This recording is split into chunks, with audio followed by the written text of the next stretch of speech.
Look, there's a lot going on in the political world at the moment. Let's just cover some Australian polling to make everyone's day a bit better. Hello, everyone. My name is Max, and welcome back to Biz Politics, your favorite political podcast, talking all about polling today. Now, look, I do apologize if my voice seems a bit different. I'm currently still battling a common cold, but hopefully you can put up with that just for the next few minutes. Looking over to the polling, there's a few new polls that have come out that have put One Nation still higher than the LNP. One Nation is at an all-time high of 28 and 27 in these two polls.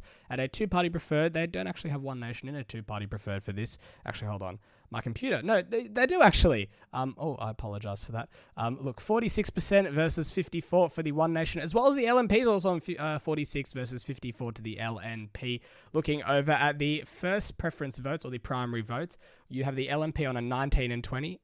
And looking over to the Labor Party, it's still sitting on a 32 for them in both of these polls. Both of these polls were conducted from around the 23rd to the 27th of February. So that's very interesting to see for both parties. Sorry, three parties, ALP, LNP, and One Nation still beating the LNP. So it doesn't look like Angus Taylor has had much of an impact yet, but that will be interesting to see in the next few weeks. And of course, the South Australian election will be a huge indicator of where we're heading politically as a country. And of course, that's about just over 2 weeks away.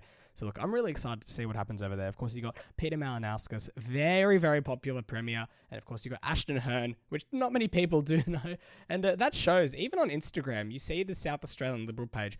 I have more followers than that. Not trying to flex, but I'm just comparison. 998 followers last time I checked. But look, I think that this will be if I'm being completely honest, based on what I've seen and based on what other people have seen, the polling is showing that this could be the death of the Liberal Party in South Australia. It's not that they're doing anything wrong. It's that the Labor government currently is doing everything right. They are very, very popular. They've been in government, first-term government. They took over from, I think it was Stephen Marshall back in 2018, I want to say. No, 2022.